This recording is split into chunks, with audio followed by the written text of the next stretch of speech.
कभी सोचा है कि एक ऐसी दुनिया कैसी होगी जहां शहर आज के शहरों की तरह एकदम प्लान्ड थे और जिनकी इंजीनियरिंग आज भी हमें हैरान कर देती है। चलिए आज चलते हैं समय में पीछे, दुनिया की सबसे पुरानी और सबसे रहस्यमयी सभ्यताओं में से एक, हड़प्पा सभ्यता की दुनिया में। इसे सिंधु घाटी सभ्यता भी कहते हैं। तो देखिए, हड़प्पा की सबसे खास चीजों में से एक है ये हड़प्पाई मोहर। इस पर जानवरों के चित्र हैं और कुछ निशान बने हैं। और जानते हैं, यही इस सभ्यता का सबसे बड़ा रहस्य है। एक ऐसी लिखाई, एक ऐसी स्क्रिप्ट जिसे 4000 साल गुजर जाने के बाद भी आज तक कोई पढ़ नहीं पाया है। तो सवाल ये उठता है कि अगर हम उनकी भाषा ही नहीं समझ सकते तो फिर हम उनके बारे में जानते कैसे हैं? देखिए, इसका जवाब छिपा है एक जासूस की तरह सोचने में। हमें उनके छोड़े हुए सुरागों को जोड़ना पड़ता है। मतलब उनकी ईंटें, उनके बर्तन, उनके औजार, इन्हीं चीजों से हम उस सभ्यता की कहानी को समझने की कोशिश करते हैं जिसके शब्द खो चुके हैं। तो ठीक है, हम इस पहेली को कैसे सुलझाएंगे? सबसे पहले उनके रहस्यमयी मोहरों को देखेंगे, फिर ये समझेंगे कि उनकी दुनिया कहाँ तक फैली थी, वो खाते क्या थे, उनके शहर कैसे थे, और आखिर में उनकी बनाई चीजें हमें क्या बताती हैं। चलिए शुरू करते हैं। तो हमारी ये पड़ताल शुरू होती है उन चीजों से जो वो हमारे लिए छोड़ गए। उनके मिट्टी के बर्तन का हर टुकड़ा, हर एक मन का अपने आप में एक सुराग है जो एक कहानी कहता है।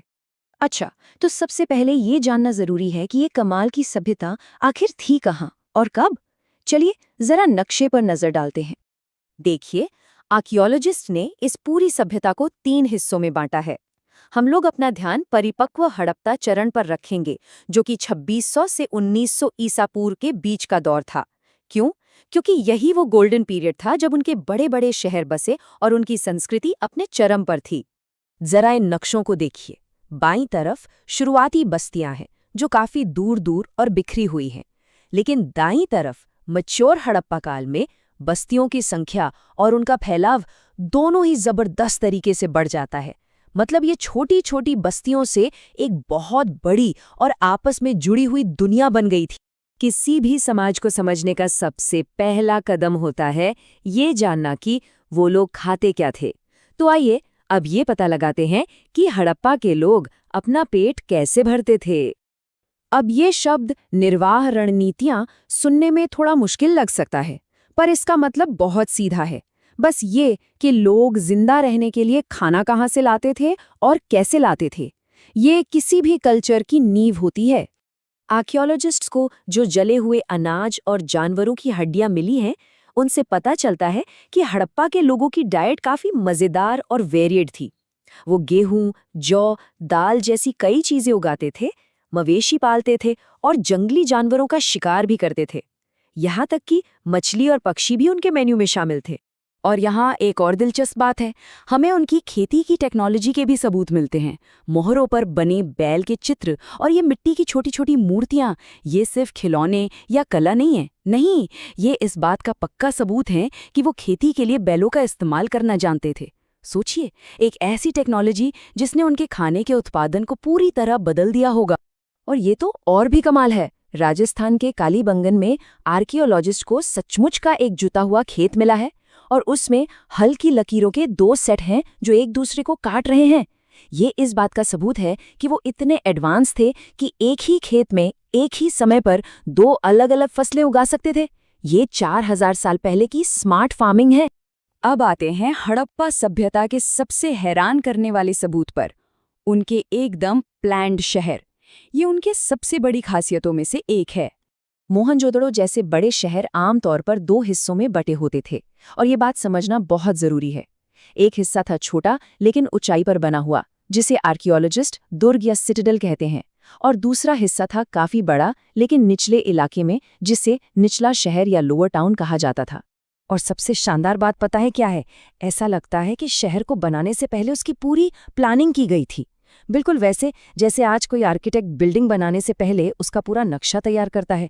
सीधी लाइन में बनी सड़कें, एक ही साइज की ईंटें, सब कुछ, ये सारी चीजें बताती हैं कि किसी ने बहुत सोच समझकर ये शहर बसाए थे। जरा सोचिए, हम लोग आज भी अक्सर पहले घर बना लेते हैं और सड़क और नालियों की चिंता बाद में करते हैं, पर हड़प्पा के लोगों ने इसका उल्टा किया।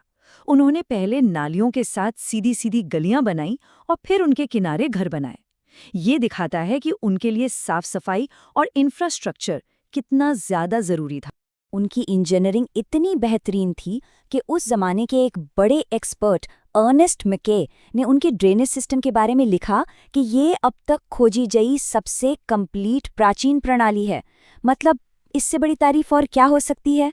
और पानी के इंतजाम की बात करें तो जरा इस नंबर को देखिए, 700।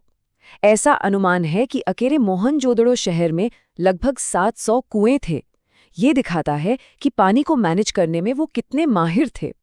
तो इन सारे सुरागों को जोड़ने के बाद हम क्या कह सकते हैं? हमारी इस छोटी सी जासूसी से हड़प्पा के लोगों के बारे में क्या पता चला है? ये समझना जरूरी है कि ये सारी बातें पता कैसे चलती हैं। आर्कियोलॉजिस्ट्स पहले चीजें खोजते हैं, फिर ये स्टडी करते हैं कि वो कहाँ और कैसे मिली, और आखिर में इन सारे सुरागों को जोड़कर वो उस जमाने की जिंदगी की एक तस्वीर बनाने की कोशिश करते हैं। तो आखिर में हम हड़प्पा के लोगों के बारे में क्या कह सकते हैं? कुछ खास बातें जो हमें हमेशा याद रखनी चाहिए। वो बेहतरीन शहरी प्लानर थे, वो माहिर इंजीनियर थे, वो बहुत संगठित तरीके से खेती करते थे, और वो एक बहुत बड़ी और आपस में जुड़ी हुई संस्कृति का हिस्सा थे जिसने एक कमाल की विरासत छोड़ी। और हम अपनी बात वहीं खत्म करते हैं जहां से शुरू की थी, उस रहस्य पर। उनकी लिखाई आज भी एक पहेली है। बस एक बार सोचकर देखिए, उनके विश्वास, उनके कानून, उनके राजा रानियों की कहानियां, न जाने कितने अनकहे राज इन छोटे छोटे निशानों में बंद हैं जो बस किसी के पढ़ लेने का इंतजार कर रहे हैं।